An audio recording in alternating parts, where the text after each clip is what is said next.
Saw Oppenheimer twice, 2 days in a row. Short story.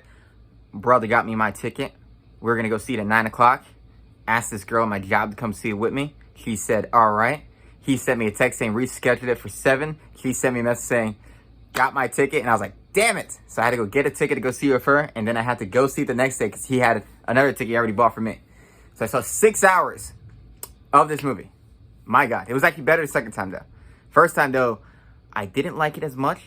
Mainly because this movie is 3 hours of just heavy information, nonstop.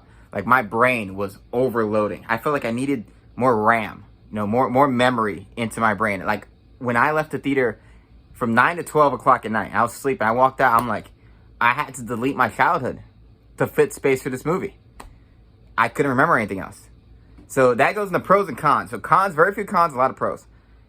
It is 3 hours long of straight information. You have to be mentally prepared for that. Like, it's straight up historical information. It is talking nonstop.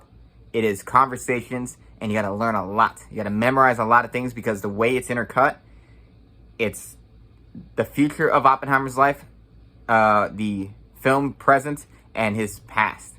Making of the bomb, prior to the bomb, and post-bomb. And it is very interesting, but it's a lot of stuff to memorize. 2 is 3 hours long. 3 hours is fucking long. The bomb itself, a little bit underwhelming, that scene.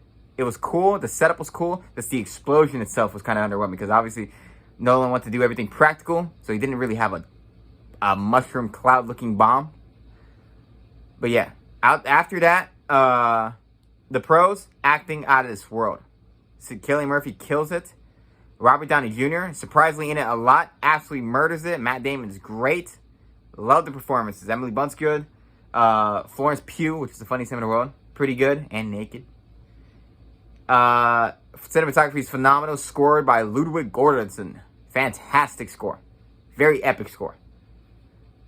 Shot on film. Everything looks so much better on film than digital. It looks so nice. It's so crisp and clean and just real looking. No CGI. Makes it look so just... This is what films are meant to be. In a world where we're just over encumbered by CGI, it's nice to see them not CGI. Jeremy John said a great thing. He said, CGI used to be a brag. Well, you say this movie has a lot of CGI, and it was a brag the studios made, and now it's the opposite. It's a brag not to say you had CGI.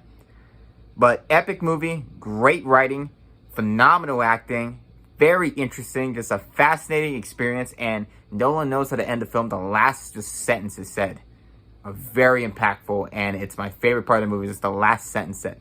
Loved it. So overall, A.